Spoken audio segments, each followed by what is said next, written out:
მოგესალმებით მეგობრებო, მე ვარ ანი და დღეს ჩვენ ვისაუბრებთ ვიზაზე და ვიზის აპლიკაციის პროცესზე. ზოგადად ჩემი ვიდეო იქნება სტუდენტურ ვიზაზე მორგებული, ანუ იმაზე თუ როგორ უნდა ავიღოთ სტუდენტური ვიზა და როგორ შეიძლება რომ აი ამ პროცესში ასე თუ ისე რაღაც ცოტა უფრო ინფორმირებულები ვიყოთ და არ მოგვიწიოს ძალიან ცუდი რაღაცაზე უარის თქმა და ეს არის ერასმუსში მონაწილეობაზე უარის თქმა, იმიტომ რომ ძალიან ჩვეულებრივად შეიძლება რომ ეს მოხდეს უვიზოდ ყოფნის შემთხვევაში.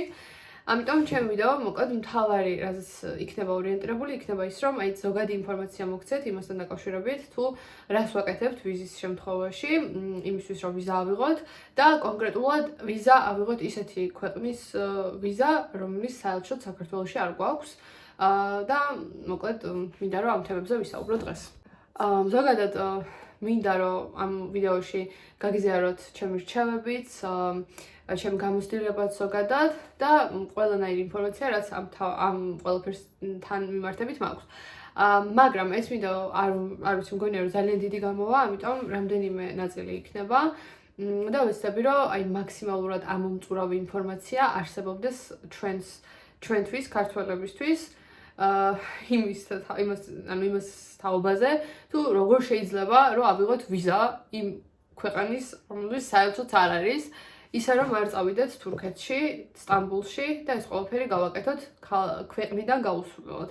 აი ეს არის მოკლედ ამ ვიდეოს მთავარი მიზანი და ვეცდები რომ ყველაფერი ძალიან გასაგებად აღიხსნათ.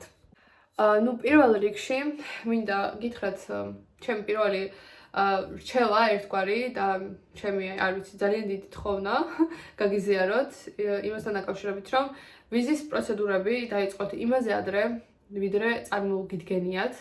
და რაც შეიძლება მალე, როცა გაიგებთ პასუხს და როცა უკვე ჩამოყალიბებული იქნებით ასე თუ ისე რომ მიდიხართ და როცა TSU ან რომელიმე თქვენი უნივერსიტეტი მოგწერთ რომ აი მოგვეწონეთ ჩვენ თქვენი ან ამ კონკრეტული კანდიდატურად მოგანგიხილავთ და მოგწონხართ, როცა აი ეს მეილი გექნებათ, აუცილებლად დაიწყოთ უკვე ვიზის პროცედურები, იმიტომ რომ ვიზას ჭირდება ძალიან დიდი დრო და განსაკუთრებით გაითვალისწინეთ ეს იმ შემთხვევაში, თუ მიდიხართ გაზაფხულის სემესტრში, იმიტომ რომ რეალურად გაზაფხულის სემესტრამდე, შემდგომი სემესტრიდან გაზაფხულის სემესტრამდე არის დაახლოებით 1 ან აი მაქსიმუმ 2 თვე, ეგეც ძალიან იშვიათად. ამიტომ განსაკუთრებით ცუდ სიტუაციაში ვიყავი მე იმის გამო, რომ ზუსტადაც რომ გაზაფხულის სემესტრში მივდიოდი და საერთოდ დრო არ ვიცი, საერთოდ არ მქონდა და მაგის გამო ძალიან ბევრი ვინერვიულე და აი არ ვიცი, ძალიან დიდი სტრესი იყო და ამისთვისაც უნდა შეამზადოთ საკუთარი თავები, რომ ეს პროცედურები არ იქნება მარტივი და ძალიან დიდი რაღაცის გავლა მოგიწევთ და ძალიან დიდი ეტაპების გავლა მოგიწევთ, მაგრამ საბოლოო ჯამში თქვენი შრომა აუცილებლად დაფასდება და აუცილებლად წახვალთ იქ, სადაც გინდათ. ამიტომ მაქსიმალურად უნდა მოითმინოთ, მაქსიმალურად უნდა დააცადოთ საკუთარ თავს, მაგრამ გააკეთოთ მაქსიმალური და რაც შეიძლება მალე დაიწყოთ ეს პროცედურები, ახლა რაზეც ვისაუბრებ. პირველ რიგში გააჩნია რომელ ქვეყანაში მიდიხართ. მაგრამ ზოგადად რო ავიღოთ, 3 თვეზე მეტხანს ყველა ქვეყანაში დაგჭირდებათ ვიზა, ამიტომ ეს უნდა გაითვალისწინოთ და ერასმუსი ზოგადად გრძელდება 4-დან 6 თვემდე, მაქსიმუმ 6 თვემდე. ნუ ეს მთლიანად 6 თვე არ გამოდის ხოლმე, მაგრამ ნუ დაახლოებით 5 თვე მინიმუმ გამოგდით ერასმუსის დროს, ამიტომ იცოდეთ რომ ვიზა აუცილებლად გჭირდებათ 90 დღე, ანუ 3 თვე რეალურად შეგიძლიათ რომ იყოთ ნებისმიერ ქვეყანაში უვიზოდ, მაგრამ არ გაქვთ იმის უფლება, რომ 3 თვეზე მეტხანს იყოთ უვიზოდ, ამიტომ მე თავიდან მეგონა რომ რატომღაც საიტზე ისე ეწერა, რომ თითქოს ვიზა არ მჭირდებოდა ჩვენს უნივერსიტეტს ედო ესეთი ინფორმაცია, მაგრამ ეს რა თქმა უნდა რომ არ იყო სწორი და შემდგომ გავარკვიე ზუსტადაც და ყველა მაგას მეუბნებოდა და ყველა ინფორმაცია მაგას მიდასტურებდა, რომ ვიზა აუცილებლად მჭირდებოდა. ამიტომ იცოდეთ, რომ თქვენ გჭირდებათ სტუდენტის D ვიზა. D-visa არის long term როცა მიდიხარ, ანუ როცა დიდ გრძელვადიანად როცა მიდიხარ, აი ეს არის D-visa და ეს D-visa არსებობს სხვა სახის, ეს შეიძლება იყოს სამუშაო D-visa და ერთ-ერთი არის ესეთი სტუდენტის D-visa, ანუ student D-visa და ანუ ამ შემთხვევაში ეს გჭირდებათ თქვენ და ამისთვის უნდა დაიწყოთ მომზადება და გაარკვიოთ ინფორმაცია. ანუ პირველ რიგში ჩემგან ესეთი ნოუთი მინდა დავტოვო, რომ ვიზა აუცილებლად გჭირდებათ, როცა Erasmus-ით მიდიხართ, იმიტომ რომ უბრალოდ დიდი ხანი მიდიხართ და აი ამის გამო საჭირო არის მოკლედ ვიზა და ეს აუცილებლად უნდა იცოდეთ. ასევე გააჩნია რომელ ქვეყანაში მიდიხართ. არსებობს საქართველოში ანუ ისეთი ქვეყნები, რომლის საელჩოებით საქართველოში გვაქვს. ასევე არსებობს ისეთი ქვეყნები, რომლის საელჩოებით საქართველოში არ გვაქვს, მაგრამ აი ასეთი კატეგორიიდან მინდა გამოვყვა ახლა ისეთი ქვეყნები, რომლის ვიზის გაკეთება, ანუ არ არის აუცილებელი და შეგიძლიათ რომ ცხოვრების უფლება გააკეთოთ შემდგომ ქვეყანაში, ანუ როცა ჩახვალთ ქვეყანაში. ასეთი ერთ-ერთი გამოცდილება გვქონდა ჩვენ სამეგობროში, ჩემს ერთ მეგობარს, რომელიც იყო წასული Erasmus-ით, ასევე Erasmus-ით ესპანეთში და ესპანეთის საელჩოც არ გვაქვს საქართველოში. არ ვიცი რანაირად და მოკლედ მასაც ეუბნებოდნენ რომ აუცილებლად უნდა წახვიდეო თურქეთში და აუცილებლად თურქეთში უნდა გააკეთო, მაგრამ ჩემო მეგობარმა არ მოусმინა და ძალიან კარგი რომ არ მოусმინა ასეთ რაღაცებს და მოკლედ ჩავიდა იქ ჩვეულებრივად და იქვე გააკეთა ეს ვიზა, უბრალოდ ვიზა არა, ცხოვრების უფლება, ანუ residence permit-ი რაც არის და ანუ ჩვეულებრივად არაფერი პრობლემა არ ქონდა და ჩვეულებრივად გააკეთა ეს ცხოვრების უფლება. მაგრამ თქვენ თუ ამ თემაზე დაგაინტერესდებათ და თუ მაინც ესპანეთში არის ახლა ვინმე ვინც ფიქრობს რომ ესპანეთში წავიდეს და ასე შემდეგ, თუ გაქვთ მოკლედ ეს ინტერესი, გამაგებინეთ და მე ვეცდები რომ ჩემს მეგობართან ერთად ჩავწერო როგორღაც ესე დისტანციურად ვიდეო, სადაც ჩემ მეგობარს ვთხოვ რომ აგიხსნათ ყველა ის გზა, რაც მან განვლო, იმიტომ რომ მე ძალიან კომპეტენტური არ ვარ მაგ საკითხში, ნუ კი ვიცი დაახლოებით რა გააკეთა, მაგრამ არ მინდა რომ ახლა არასწორად რაღაც ინფორმაცია გავაზიარო, ამიტომ ჩვენს კომპეტენტურ მეგობარს ვთხოვ და ჩაგიწერთ ცალკე ამ თემაზე ვიდეოს და მოკლედ ასეთი ბევრი ქვეყანა ვიცი, მაგალითად პოლონეთში შეგიძლიათ ეს რაღაც გააკეთოთ ადგილობრივ კომუნაში. თქვენ საბუთებს შეიტანთ, როგორც მახსოვს და თუ ახლაც არის ასე არ ვიცი, მაგრამ ნუ ასე მაქვს ეს ინფორმაცია, რომ რამდენიმე სტუდენტს გააკეთა ესეთი რაღაცა და მოკლედ ადგილობრივ კომუნაში შეიტანეს ეს საკუთარი მონაცემები, ანუ რაც გქონდათ ყველაფერი და ძალიან ჩვეულებრივად აიღეს ცხოვრების უფლება. ანუ რეალურად გააჩნია ქვეყნის მოთხოვნებს. აი ეს არის ყველაზე მნიშვნელოვანი, ამიტომ თქვენ აუცილებლად უნდა გაარკვიოთ, იქნებ და გიმართლებთ და იქნებ და შეგიძლიათ რომ თქვენს ქვეყანაში ჩასვლის შემდგომ გააკეთოთ ეს ყველაფერი. ჩვენს შემთხვევაში ბელგიაში ეს არ კეთდება, არავინ არ წამოხვიდეთ ისე და არ იფიქროთ რომ აქ გააკეთებთ. იმიტომ რომ ძალიან ბევრი ინფორმაცია მოვისმინეთ და ძალიან ბევრი შემთხვევა გავიგე იმის შესახებ, რომ რეალურად ჩამოვიდნენ და უკან გაბრუნდნენ, იმიტომ რომ ამ შემთხვევაში მოკლედ არ შეიძლება ეს რაღაც ბელგიისთვის. ბელგია ცოტა სხვანაირი ქვეყანა არის. ბელგიის ვიზის მოპოვება ერთ-ერთი ყველაზე რთული არის, იმიტომ რომ ძალიან ბიუროკრატიის მოყვარული ადამიანები არიან და ძალიან გამიჭირდა ეს ყველაფერი მოკლედ. და მე ახლა ბელგიაზე ვილაპარაკებ და ბელგიის ვიზაზე და ერთ-ერთ ძალიან რთულ პროცესებზე, მაგრამ მინდა გითხრათ, რომ ბელგიაში მსგავს რაღაცას უბრალოდ არც იფიქროთ მსგავს რაღაცის გაკეთება, მაგრამ ასევე არსებობს რამდენიმე სხვა ქვეყანა, რომელშიც ძალიან ჩვეულებრივად შეგიძლიათ რომ ესეთ რაღაც გააკეთოთ, ანუ ჩახვიდეთ და იქ გააკეთოთ residence permit-ი, ამიტომ ამაზე შეგიძლიათ არ ინერვიულოთ, უბრალოდ უნდა გაარკვიოთ, იქნებ ასეთი რაღაც არსებობს თქვენს ქვეყანაში. ამის გარკვევა ალბათ გაინტერესებთ სად შეიძლება და ჩემი ერთი რჩევა იქნება ის, რომ ძალიან ბევრ სხვა ინფორმაციას მოისმენთ და უბრალოდ ძალიან ბევრი ადამიანი დაგაპანიკებთ ამ პერიოდში და გეტყვით რომ არა ეგეთი რაღაც არ უნდა გააკეთოთ არა, იმიტომ რომ ჩემ მეგობარს ეგრე ეუბნებოდნენ ესპანეთზე, მაგრამ თავი არის სწორი ადამიანები მონახოთ, ისეთები, რომლებიც თქვენს შეშინებას კი არ შეეცდებიან, არამედ უბრალოდ მართლა ნორმალურ ინფორმაციას გაგიზიარებენ და ესეთი ადამიანების პოვნა შეგიძლიათ ერთ-ერთი ჯგუფი არსებობს, მაგალითად ქალების ჯგუფი არის Women for Women, ესეთი სახელი აქვს მგონი, თუ სწორად მახსოვს და აი ამ ჯგუფში მოკლედ ძალიან კარგი რაღაცები იწერება ხოლმე და ქალები მოკლედ ეხმარებით ერთმანეთს კარიერულ განვითარებაში, ამიტომ შეგიძლიათ რომ იქ დაწეროთ, გაწევრიანდეთ მაგ ჯგუფში და აუცილებლად დაგეხმარებიან და აუცილებლად გაგიზიარებენ ინფორმაციას თან მსგავს თემებზე ძალიან ხშირად იწერება ხოლმე, აი ძალიან ხშირად და სულ ეხმარებიან ხოლმე მოკლედ ქალები ერთმანეთს და ძალიან ესეთი ღირებული ჯგუფი არის და შეგიძლიათ რომ იქ დაწეროთ და იქ გაერკვიოთ იქნებ ვინმეს გაუკეთებია ჩასვლით residence permit ან ასე შემდეგ. ამიტომ ეს აუცილებლად მოინიშნეთ და აუცილებლად კარგი საიტი არის და მეც უფრო სწორად ჯგუფი არის და მეც დაგიდებთ აუცილებლად მაგის ფოტოს. შემდეგი, ახლა რაზეც მინდა ვისაუბრო, არის ის, რომ ისეთი ქვეყნებისთვის, რომლებსაც ანუ იქ ჩასვლით ვერ გააკეთებ, მოკლედ არსებობს კიდევ სხვა გამოსავალი. ნუ ერთ-ერთი მთავარი გამოსავალი, რაც მესახებოდა მე მაგალითად იყო თურქეთში ჩასვლა. და თურქეთის ბელგიის საელჩოში ვიზის გაკეთება.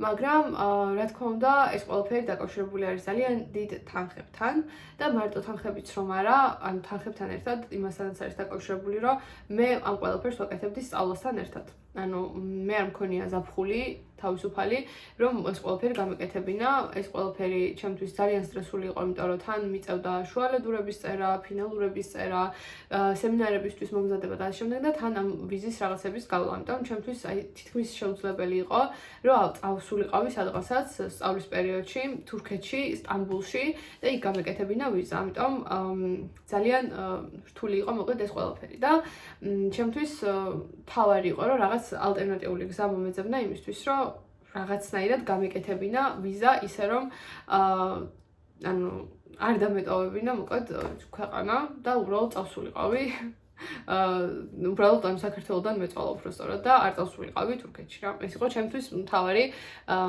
ეს ამ პერიოდში მთავარი გამოსავალი. და აი ასე ნელ-ნელა მოკლედ რაღაც გზებს ნახულობდი და ამ პერიოდში ერთ-ერთი რაც დამეხმარა იყო დავრეკე ცხელ ხაზზე.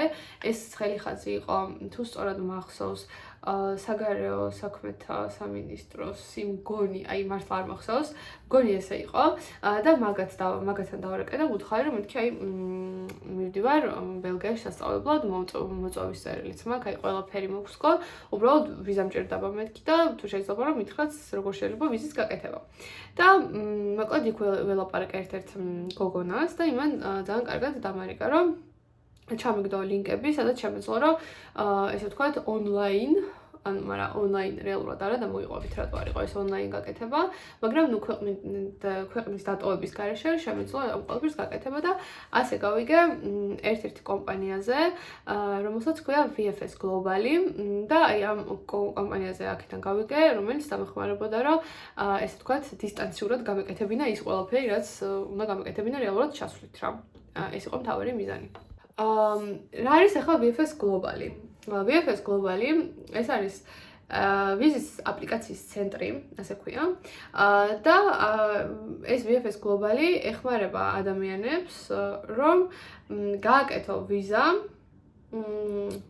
და ეს არის ერთგვარი შუამავალი შენს და ერთ-ერთ ანუ იმ საელჩოს შორის, სადაც გინდა რომ გააკეთო მოკლედ ვიზა. ჩემ შემთხვევაში ბელგიის საელჩოში.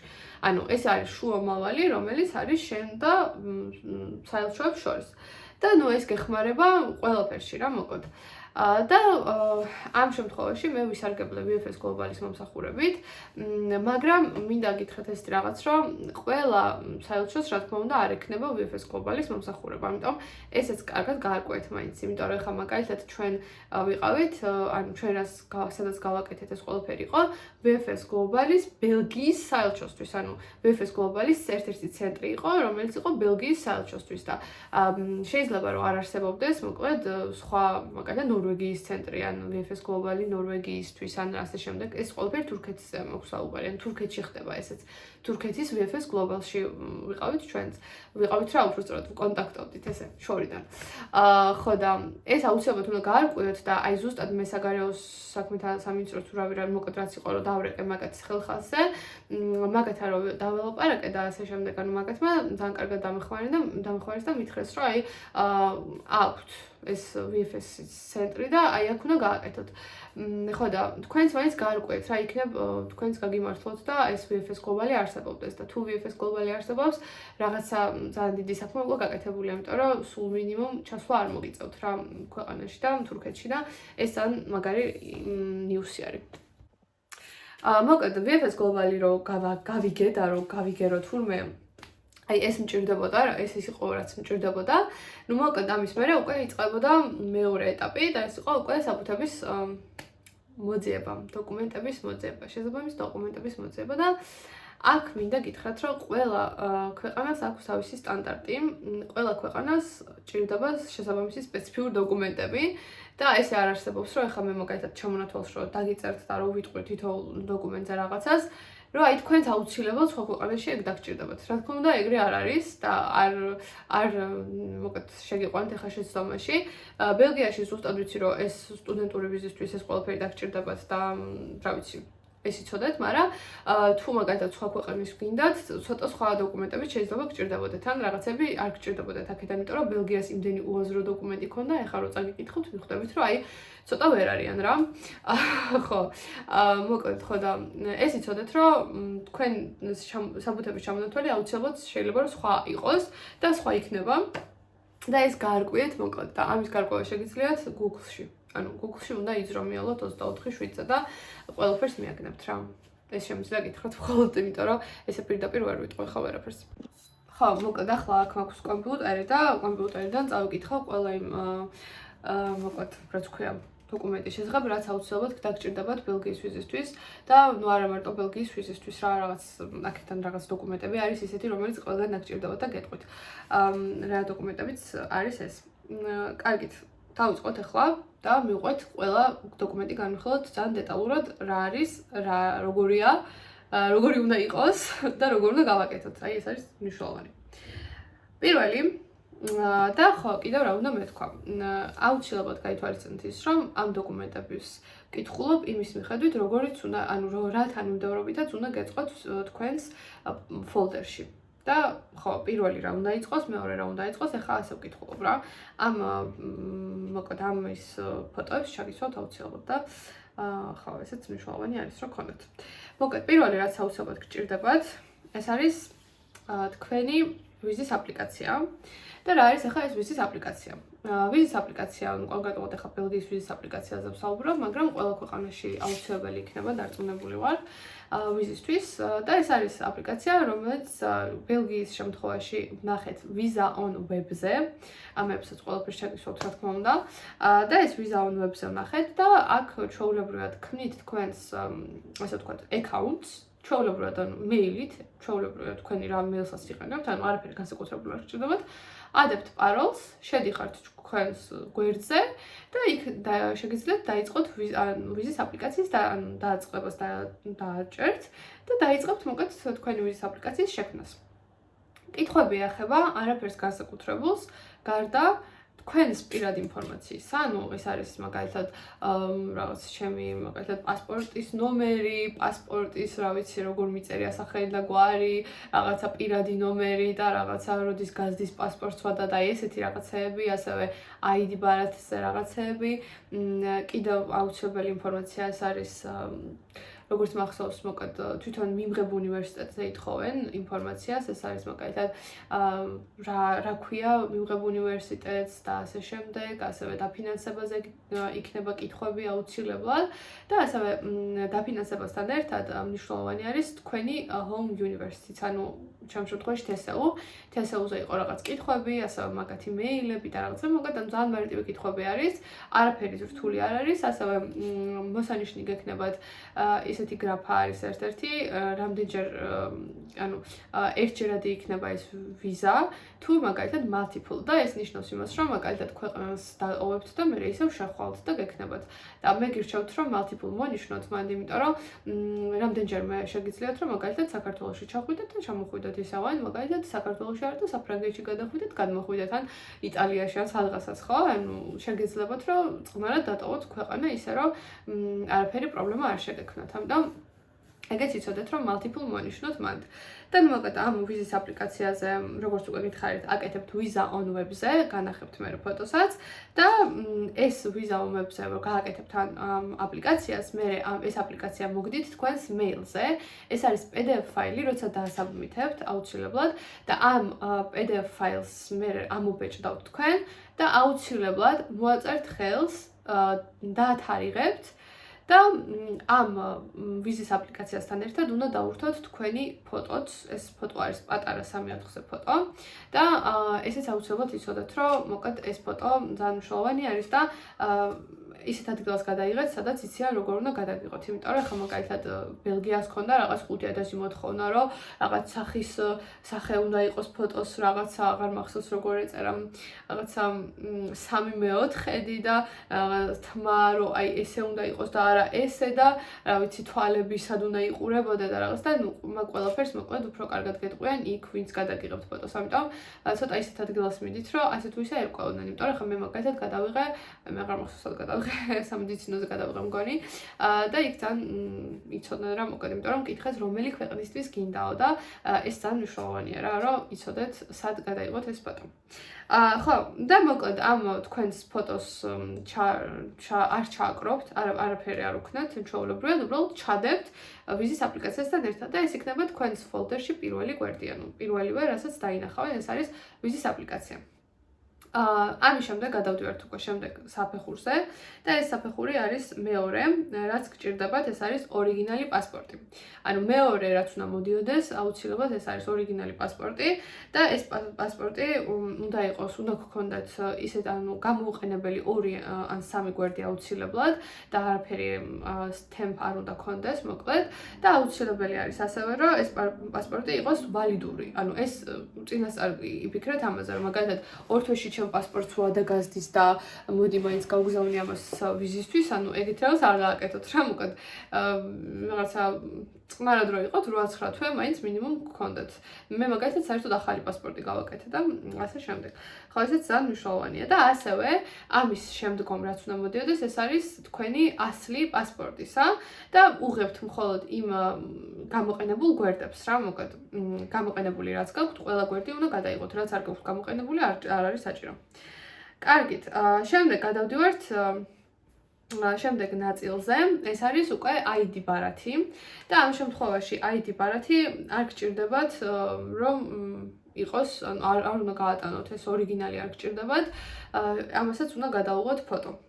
უბრალოდ ასლი, ანუ ასლი უნდა გქონდეთ ესეც და მოკლედ ესეც მნიშვნელოვანია, რომ აუცილებლად უნდა გაატანოთ ესეც და აუცილებელია, რომ ამ ჩამონათვალში იყოს ამ თანმიმდევრობით, როგორც უკვე ვახსენე.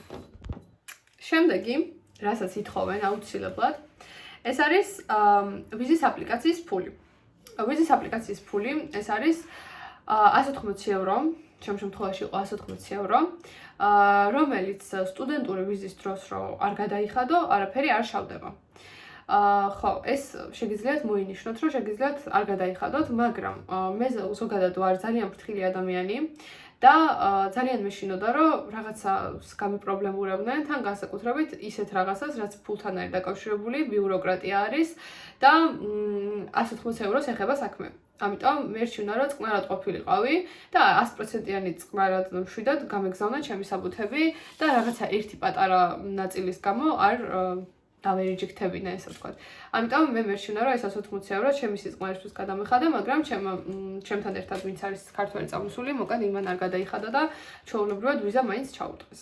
ამიტომ აი გააჩნია რა, მოკლედ თქვენ როგორც გადაწყვეტთ, ისე უნდა მოიქცეთ, მაგრამ შეგიძლიათ რომ მოკლედ არ გადაიხადოთ, ესეც გაითვალისწინეთ და თუ გადაიხდით, აუცილებლად გადაიხადეთ, მოკლედ გადარიცხვა უნდა გააკეთოთ შესაბამის მითითებული აქვთ, მოკლედ მან უწერიათ ყველაფერი მე აქ ბელგიის ვიზისთვის, ანუ ვიზის აპლიკაციის ცენტრისთვის, რაც არის აი VFS-ისთვის, იმას ჩაგიგდებთ და აქ ჩავაგდებ ყველაფერს, მაგრამ რო რამე იცოდეთ, რომ აუცილებლად საქართველოს ბანკში მიდით და იქ გააკეთეთ გადარიცხვა, მე ამ გადარიცხვას რო გააკეთებთ, ამისი რეკვიზიტები, უბრალოდ ამ მონაწერი დაგჭირდებათ, რომ აი ჩაირიცხა და აუცილებლად დაგჭირდებათ სტემპი, ანუ საქართველოს ბანკის სტემპი რა, მოკლედ ხო მივხვდით. სტემპი დაგჭირდებათ, ბეჭედი, ხო, ბეჭედი აუცილებლად დაგჭირდებათ, რომ აი ჩაირიცხა და რაღაც და ეს ყველაფერი უნდა წარადგინოთ თავის ჩეკებთან და ყველაფერთან ერთად და საქართველოს ბანკში იმიტომ გეუბნებით, რომ მე საქართველოს ბანკიდან გავაკეთე გადარიცხვა. ნუ სადაც გააკეთებთ მოკლედ, იქ უნდა გააკეთოთ რა, ანუ იქ უნდა უთხრათ და იქ თვითონ იციან როგორ უნდა გააკეთონ ეს ყველაფერი და თქვენ სახლში არ გააკეთოთ, გთხოვთ. მობაილ ბანკიდან გასაგებთ. ხო, მოკლედ ეს არის ერთ-ერთი მნიშვნელოვანი, რაც უნდა მეთქვა და ასევე მეორე რაც აუცილებლად უნდა გადაიხადოთ, ეს არის ადმინისტრაციული გადასახადი. ადმინისტრაციული გადასახადი, ეს არის ის გადასახადი, ანუ ეს არის რეალურად ვიზის ანუ ვიზას როცა აკეთებთ, მოკლედ ადმინისტრაციულ გადასახადს იხდით იმ დროს, როცა ანუ ეს ამას უხდით რეალურად მიგრაციის ოფისს. ეს რა არის, ვერ გეტყვით, სიმართლე რომ გითხრათ, მე დიდად ვერ ხვდები, მაგრამ ანუ მიგრაციის ოფისს უხდით გარკვეულ თანხას, რომ აი თქვენ რომ გინდათ, რომ ესე ვთქვათ იცხოვროთ ამ კონკრეტულ ქვეყანაში. და ეს მიგრაციის ოფისი არის ბელგიის მიგრაციის ოფისი, მაგრამ ჩვენ რახან მოვდიოდით ერასმუსით და ერასმუს პროგრამით, ერასმუს პროგრამას აქვს ეგ კარგი რაღაცა, თვისებად, რა ვიცი, რაღაც, არ ვიცი რა შეიძლება დავარქვათ, რომ ანუ ერასმუს პროგრამა გიხსნით ამ გადასახადისგან. ამიტომ თუ ერასმუსით მიდიხართ, ადმინისტრაციულ გადასახადს არ იხდით და არ გჭირდებათ. ხო, ეს არის მთავარი და შემდგომ უკვე გადავდივართ შემდეგ მნიშვნელოვან საბუთებზე, რომელიც ეხება უშუალოდ უნივერსიტეტისგან რა საბუთებსაც მიიღებთ, იმ საბუთების მოწყობას და დახარისხებას და ახლა ვეცდები, რომ ეს აღიხსნათ, როგორ შეიძლება რომ გააკეთოთ. შემდეგი ამ რიგში აუცილებლად რაც უნდა გქონდეს, ეს არის proof of registration და ამ რეგისტრაციისთვის იგულისხმება მოწვევის წერილი. ანუ ეს მოწვევის წერილი უნდა იყოს, უნდა ამობეჭდოთ თქვენ გამოგეგზავნიან მოწვევის წერილს შეულებრივად, თქვენი უნივერსიტეტი, ანუ მიღები უნივერსიტეტი, შემ შემთხვევაში გენტის უნივერსიტეტმა გამომიგზავნა მიღების წერილი, მოწვევის წერილი უბრალოდ და ამ მოწვევის წერილში წერია, რომ მიმიღეს ასე რაღაცები წერია მოკლედ და ეს არის მნიშვნელოვანი, რომ აუცილებლად უნდა წარადგინოთ ესეც. ეს საბუთები უკვე ახლა რაზეც გადავალ მნიშვნელოვან საბუთებზე, ყველაფერი უნდა იყოს მითითებულ ენაზე, ანუ რა ენასაც უთითებენ, რო არის აუცილებელი იმ ენაზე. იქიდან გამომდინარე, რომ ბელგიაში არის ყველა ენა, რაც შეიძლება რომ არსებობდეს ოფიციალური ენა აქვთ ტონა, ანუ ეს საბუთები მე არაფერი არ გადამითარგმნია, მაგრამ შეიძლება რომ თქვენ დაგჭირდეთ რაღაცების გადათარგმნა. ამიტომ ეს კარგად გაარკვეთ საბუთებს რა ენაზე იღებენ. ჩემ შემთხვევაში იღებდნენ ინგლისურად, ნიდერლანდურად, გერმანულად, ფრანგულად და ჩემი საბუთები უმეტესად იყო ინგლისურად და გერმანულად. ამიტომ ჩემთვის გადათარგმნა ან მოკეთ არ დამჭირებია არაფრის, მაგრამ შეიძლება რომ დაგჭირდეთ, მაგალითად ქართული დოკუმენტები თუ გაქვთ რამე ესენი, ამიტომ ესენი აუცილებლად გაითვალისწინოთ, რომ უნდა გადათარგმნოთ და ნოტარიულად უნდა დამოწმოთ. ხო, დამოწმება ძალიან მნიშვნელოვანია. მაგრამ თუ მაგალითად უბრალოდ რაღაცა კონკრეტული საბუთი ისედაც გაქვთ ინგლისურად გამოგზავნილი, ამას აღარც ნოტარიული დამოწმება ჭირდება და არაფერი, იმიტომ რომ რახან უნივერსიტეტი გიგზავნით, სპეციალური ბეჭდით და ასე შემდეგ ნომერი აქვს მინიჭებული, საიდენტიფიკაციო და ასე შემდეგ. ამიტომ მაგას ნოტარიული დამოწმება აღარაფერს აღარ ჭირდება და ტყუილად არ იწვალოთ ეგეთ რაღაცებზე. რაც უნივერსიტეტისგან არის გამოთხოვილი, ესე ვთქვათ, იმათ აღარ ჭირდებათ ნოტარიული დამოწმება. შემდეგი, რაც უნდა გქონდეთ, ეს არის ის, რომ მოკლედ რამდენიმე რაღაც მოიაზრება აქ. ამ ნაწილში, აი შემდეგ ნაწილში, მე მქონდა ძალიან ბევრი რაღაც ჩადებული. მაგრამ არ ვიცი რამდენად მნიშვნელოვანია ეს ყველაფერი, მაგრამ მე მაინც თავის დაზღვევის გამო ყველაფერი გავგზავნე. ახლა რა გეტყვით, რა გავგზავნე? პირველი ეს იყო ჩემი ატესტატი. და ეს ატესტატი არის ის, რომ უბრალოდ დამთავრებული მაქვს სკოლა. ეს აუცილებლად, მაგრამ ჩემმა მეგობარმა ეს ატესტატი არ გაგზავნა, მაგრამ არაფერი პრობლემა არ ქონდა. ამიტომ არ ვიცი, გააჩნია მოკად ქვეყანას და იმ ხალხს, ვინც უყურებს ამ თქვენს დოკუმენტებს. ამიტომ ატესტატზე ვერ გეტყვით, მაგრამ თუ გაქვთ გაგზავნეთ, ოღონდ უნდა იყოს გადათარგმნილი და დამოწმებული ნოტარიულად, ანუ აუცილებლად. ხო, ეს აუცილებლად უნდა მეთქვა. ასევე ამ საერთოდ რაც გავგზავნე, ეს იყო ჩემი ნიშნების ამონაწერი და ესეც უნივერსიტეტისგან მოვითხოვე, ჩემი უნივერსიტეტისგან, TSU-სგან და ეს გადავათარგმნიე მოკეთ ინგლისურად. და ეს დოკუმენტი იყო ინგლისურად და ასევე ცნობა სტატუსის შესახებ, ესეც ინგლისურადაც მქონდა და ქართულადაც. და ამათ დამოწმება, როგორც ვითხარით, უნივერსიტეტის რაღაცებს დამოწმება არ ჭირდება, ამიტომ ტყუილად არ იწვალოთ. ხო, შემდეგი, რაც ძალიან მნიშვნელოვანია, ეს არის ფინანსური სტატუსის შესახებ უნდა ამცნოთ, რომ გაფინანსებთ ვიღაც ან რაღაც. ჩვენ შემთხვევაში, რახან მე მივდიოდი Erasmus-ით, მოკლედ ამ შემთხვევაში გავუგზავნე ჩემი grant agreement-ი, რაც არის საგრანტო ხელშეკრულება. და ეს საგრანტო ხელშეკრულება, მოკლედ ძალიან მნიშვნელოვანი დოკუმენტია, სადაც წერია, რომ მე გენტის უნივერსიტეტი ანი თეთრაძეს მივცემ ყოველთვიურად ამდენ ევროს. და ეს მნიშვნელოვანი დოკუმენტი არის. ამიტომ აი ამ ნაწილში აუცილებლად უნდა გაგზავნოთ ის თქვენი scholarship-ის დამადასტურებელი რაღაც საბუთი. ამასაც როგორც უკვე გითხარით, დაფუძნება არ ჭირდება. შეიძლება მოკლედ ძალიან ბევრი სხვა რაღაც შეიძლება იყოს scholarship-ი შეიძლება იყოს, ასევე აქ უწერიათ რომ შეიძლება იყოს რაღაც ფინანსური სერტიფიკატი from the university in Belgium და ან გააჩნია მოკლედ რომელსაც წარადგენთ და რა გაქვთ, ან შეიძლება იყოს sponsorship-ი. ესეც შეიძლება, ამიტომ თქვენ რაც გაქვთ, მოკლედ ის უნდა წარადგინოთ. ხო, შემდეგი ამ ჩამონათვალში არის სამედიცინო სერტიფიკატი და ეს სამედიცინო სერტიფიკატი არის ეხლა ცოტა ბევრი მომიწევს უბრალოდ პარკო მოგეთ სამედიცინო სერტიფიკატი უკეთდება რა თქმა უნდა საავადმყოფოში და ბელგიის საელჩო იღებს მხოლოდ ერთადერთი ექიმის გაკეთებულ კვლევას.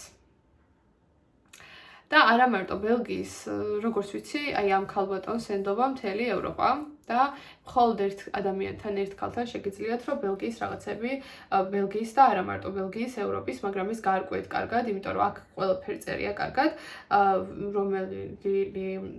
რომელ კლინიკაში კეთდება და ნუ მოკლედ ჩვენ შემთხვევაში ბელგიაში კეთდება ერთ-ერთი კლინიკა არის და ამ ქალბატონს ქვია ეკატერინე მიქაბერიძე, თუ სწორად მახსოვს დავაზუსტებ და აქ დაგიწერთ აუცილებლად და ამ ქალბატონთან გავიკეთე მოკლედ ეს კვლევები. ეს კვლევა არის მოკლედ რომ მიდიხართ თვითონვე გეტყვით რა არის ეს კვლევა, მაგრამ მე გეტყვით რომ მოკლედ იღებენ თქვენს სისხლს და ექიმი გსინჯავთ და ასევე გიღებენ ფილტვებზე.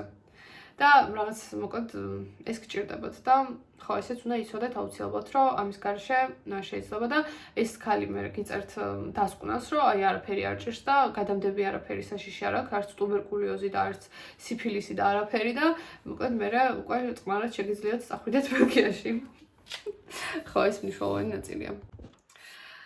შემდეგი რაც აუცილებლად უნდა გააკეთოთ ეს არის criminal records ქართულად არ ვიცი როგორ არის, მაგრამ ნუ რო არ ხართ ნასამართლევი, აი ეს რა ნასამართლეობის ცნობა მგონი ეს არის ქართულადაც და ამ ნასამართლეობის ცნობას გააკეთებთ ჩვეულებრივად აპოსტოლით, თუ ხო სწორად ვამბობ, აპოსტოლით უნდა იყოს დამოწმებული, თუ სწორად ვამბობ, არ ვიცი.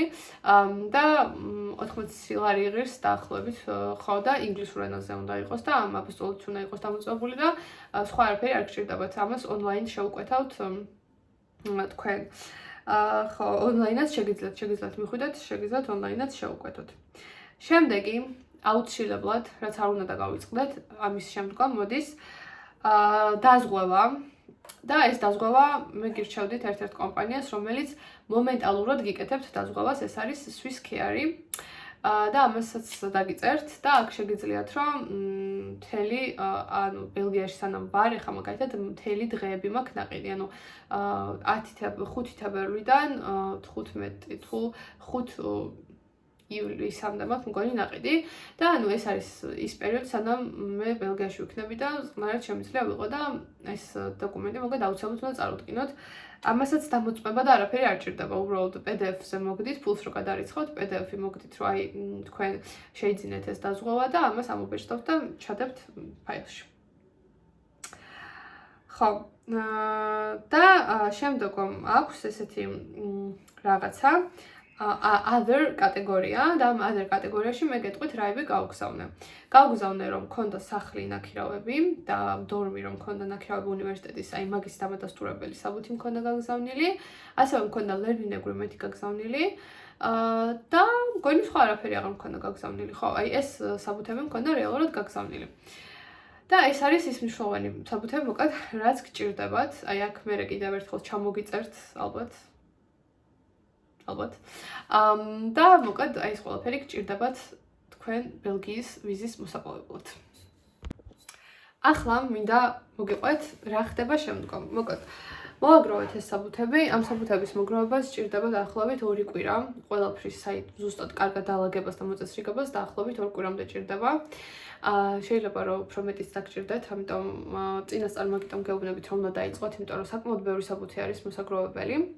და ამის შემდგომ, მას შემდეგ რაც უკვე ყველა საბუთი ხელში გეჭირებათ, თქვენ შეგიძლიათ გააკეთოთ ერთ-ერთი ეს რაღაც და მიხვიდეთ DHL-ში. ეს არის ერთ-ერთი კომპანია, რომელსაც გადააქვს მოკლედ მნიშვნელოვანი დოკუმენტები ერთი ქვეყნიდან მეორეში. და არა მარტო დოკუმენტები, ეს შეიძლება იყოს გზავნილები და ასე შემდეგ.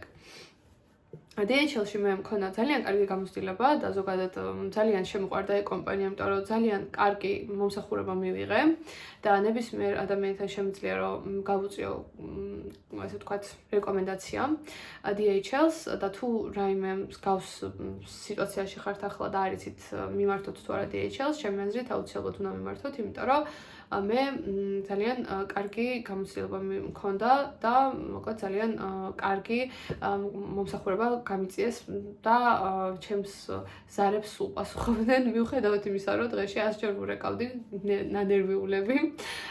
მაგრამ ხო, მოკლედ საქართველოს DHL-ს ჩემგან ძალიან ბევრი პლუსი, ამიტომ შეგიძლიათ რომ მიმართოთ DHL-ს და ახლა მინდა მოგიყვეთ ზუსტად იმის თაობაზე, როგორ უნდა შეკრათ ეს დოკუმენტები და როგორ უნდა გაგზავნოთ სტამბულში. მოკლედ, ერთი საკითხი არის ის, რომ მოვაგროვეთ ეს დოკუმენტები, მეორე საკითხი არის ის, რომ ვიცი, რომ DHL-ში უნდა გავგზავნო, DHL-ით უნდა გავგზავნო, მაგრამ მესამე საკითხი ხდება ის, რომ როგორ უნდა გავგზავნო. და აქ არის სპეციალური წესი, რომელიც აუცილებლად უნდა იცოდეთ, საელჩოებთან ურთიერთობა როცა გექნებათ, ეს წესი ყოველთვის გამოგადგებათ. აუცილებლად იცოდეთ ეს, რომ ყოველთვის დაგჭირდებათ თითოეული დოკუმენტის ორი ეგზემპლარი და ერთი ორიგინალი. ანუ რას ნიშნავს ეს? ორიგინალები გიბრუნდებათ თქვენ და დანარჩენი ორი ეგზემპლარი საჭირო არის იმისთვის, რომ ეს ყველაფერი დაიტოვონ, მოკლედ საელჩომ უნდა დაიტოვოს ეს ყოველივე. ამიტომ თქვენ უნდა გაგზავნოთ არა მხოლოდ ორიგინალები, არამედ ორიგინალ დოკუმენტებთან ერთად ყველაფერი უნდა გაგზავნოთ თითო-თითო. და რას ნიშნავს ახლა ეს? მაგალითად, ხომ გვაქვს ბელგიის მაგალითად პირველი რაც იყო, ეს არის ვიზის აპლიკაცია, ხო? რაზეც ვილაპარაკე, რომ აი რაღაცები უნდა შევსოთ თქვენ სახელზე, თქვენს თავზე. ანუ ამ შემთხვევაში მაგალითად ეს ერთი უნდა ამობეჭდოთ ფერადად და ფერადი ფორმა უნდა გქონდეთ, ეს იქნება ორიგინალი და დანარჩენი უნდა გქონდეთ ორი შავად დაბეჭდილი ასლი, სადაც უნდა გქონდეთ ფოტოებიც კიდევ ორი. ანუ სულ გჭირდებათ 3 ფოტო. ერთი ორიგინალისთვის, დანარჩენი ასლებისთვის. შემდგომში მე უკვე შემდეგი ნაწილისთვის მოდის უკვე პასპორტი. პასპორტს ორიგინალში, ორიგინალ ფაილებში ჩადებთ ორიგინალს, დანარჩენებს ორად გადაიღებთ ასლად. ერთს და ანუ ორივეს, რა მოკლედ. ამის შემდეგ ID ბარათი რახან ყველა ანუ ისედაც ამობეჭდილი გაქვთ ID ბარათი, ერთი ფერადად ამობეჭდეთ, დანარჩენი ორი შავად. და ასე უნდა გააგრძელოთ. მე საბუთები რაც არის, ხო, ახლა უნივერსიტეტიდან რასაც მიიღებთ მაგალითად საგრანტო ხელშეკრულება. საგრანტო ხელშეკრულებას ერთს ამობეჭდავთ ორიგინალისთვის ფერადად და ორიგინალს დაამსგავსებთ, მეორეს ამობეჭდავთ შავად და ორ ცოლს ასევე კიდე ესე გააკეთებთ. და ყველაფერი მოკლედ რაც კი გექნებათ, ერთი უნდა იყოს ფერადი და ორიგინალებში უნდა გედოთ და დანარჩენი ორი, ანუ უბრალოდ თითო-თითო უნდა გედოთ შავები და ასლებში. ესე იგი, ეს არის მაგალითად ძალიან მნიშვნელოვანი. ეხლა რას ვაკეთებთ? თითოეული ეს საბუთები უნდა გედოთ, ან ორიგინალები ცალკე უნდა გედოთ და ასლები ცალ-ცალკე ფაილებში უნდა გედოთ. ფაილებად გირჩევდით რაღაცა ესეთი, ეხლა არ ვიცი ესე როგორ აგიხსნათ, მაგრამ აი თეთრი ესეთი დიდი კონვერტები რო არის, ხო იცით, აი მე რომ უნდა მოაძროთ და რომ უნდა გადაკეცოთ და რომ რო აღარ აქვს მე თავზე აღარ, ანუ თავი რო აღარ ძურება ესე რომ ვთქვათ, ჩვეულებრივ დიდი კონვერტები რაც არის. აი, ესეთი კონვერტი დაგჭირდებათ ჩემი გამოცდილებით, მოკლედ ძალიან კარგი არის, ეგეთი უნდა გქონდეთ აუცილებლად და 3 ცალი ეგეთი კონვერტი უნდა გქონდეთ. ერთში უნდა დააწეროთ, ანუ ამ კონვერტებს აუცილებლად უნდა ეწეროს ყველას ცალ-ცალკე რამდენიმე ინფორმაცია, რამდენიმე მნიშვნელოვანი ინფორმაცია. ნუ ამ ინფორმაციაზე ზუსტად დაგიწერთ რა უნდა იყოს. ნუ რაც მახსოვს არის ის რომ უნდა ეწეროს ვისგან არის ეს გზავნილი, სად მიდის ეს გზავნილი რომ მიდის VFS-ის ისტანბულის ცენტრში, ბელგიის ცენტრში, უნდა დააწეროთ თქვენი ნომერი, თქვენი ადგილმდებარეობა და ასე შემდეგ და უნდა დააწეროთ რომ ეს აქ ამ კონვერტში დევს ორიგინალი დოკუმენტები. მეორეში უნდა დააწეროთ ეს ყველაფერი და უნდა დააწეროთ რომ აქ დევს მაგალითად ასლები და ასე შემდეგ. ესენი აუცილებლად უნდა გააკეთოთ და ამ ყველაფერს ალაგებთ იმ როგორ ვთქვა, იმ თანმიმდევრობით, რა თანმიმდევრობაც ახლა მოგიყევით. ანუ პირველი ეს არის ვიზის აპლიკაცია, მერე რაღაცა პასპორტი, მერე მოდის ID ბარათი, მერე მოდის რაღაცა მოწვევის წერილი და ასე შემდეგ. ანუ ეს აუცილებლად უნდა დაიცვათ ეს წყობა აუცილებელი არის ამის დაცვა. ასევე მე გირჩევდით რომ თითოეულ პუნქტზე რა მაგალითად ახლა ერთ-ერთი პუნქტი იყო რომ აი სადაც უნდა ჩადოთ თქვენი ატესტატი, ცნობა სტატუსის შესახებ, ამონაწერი სასწავლო ბარათიდან, აი ეს ყველაფერი ანუ სხვა პუნქტები როცა არის თვითო პუნქტისთვის, თვითო ჩვეულებრივი ფაილები რაც არის რა, გამჭვირვალე ფაილები, აი ეგრე ძალიან მოწესრიგებულად რო გედოთ, ანუ ეგრე ჩადეთ თვითოული ეს დოკუმენტი, თვითო ფაილში და მე ამ ცალკე ფოლდერებად განათავსეთ მოკლედ ეს ყველაფერი, იმიტომ ეს დამუშავებელია და გირჩევდით ამას რომ გააკეთოთ. და საბოლოო ჯამში, როცა ამ სამი სხვადასხვა ფოლდერი უნდა გქონდეთ, ეს სამი სხვადასხვა ფოლდერი უნდა ჩადოთ ერთ დიდ ფოლდერში, რომელიც იქნება გამჭვირვალე, აუცილებლად უნდა იყოს გამჭვირვალე და უნდა იყოს მყარი. ჩვენ დროს არ ვიცი რაღაცას ეძახდნენ ეგეთი იმებს, ფოტოებს ჩაგისვავთ, როგორიც უნდა იყოს, აი რაღაცა ესეთი ესე რომ ეფარებოდა ხოლმე რაღაცა, აღარ მახსოვს რაღაცას ვეძახდით, რომ მოკლედ დიდი ფაილი უნდა იყოს გამჭვირვალე და უნდა იყოს მყარი. და ამ მყარ ფაილში უნდა ჩადოთ ეს და საბოლოო ჯამში მოკლედ ამას მიიტანთ DHL-ში. DHL-ში ნუ ეტყვით კონკრეტულ მისამართსაც უნდა გაგზავნოთ და ნუ მაინც დაგიწერთ მე ამ VFS-ის მისამართსაც შეგიძლიათ გამოიყენოთ და საბოლოო ჯამში ეს ფაილი მე შეფუთავენ და გაგზავნით მოკლედ ვიზის აპლიკაციის ცენტრში. ეს არის ის პირველი ეტაპი, რაზეც მინდოდა რომ მესაუბრა. იმედია რომ ეს ვიდეო დაგეხმარებათ, იმედია თქვენთვის საინტერესო იქნება ამ ყველაფრის მოსმენა და ახლა მინდა გადავაგრძელო შემდეგი ეტაპები მოგიყვეთ. ის რაც აუცილებელი იქნება, მოკლედ რაც აუცილებლად უნდა იცოდეთ ვიზის აპლიკაციის პროცესში და პროცესის შესახებ, ამიტომ დარჩით და შევეცდები რომ მოკლედ მეორე ნაწილი ჩავწერო ამასთან დაკავშირებით და უფრო დეტალურად მოგიყვეთ რას ველოდოთ შემდეგ და რა უნდა ვიცოდეთ. ძალიან დიდი მადლობა. გებრიდობებით. Bye.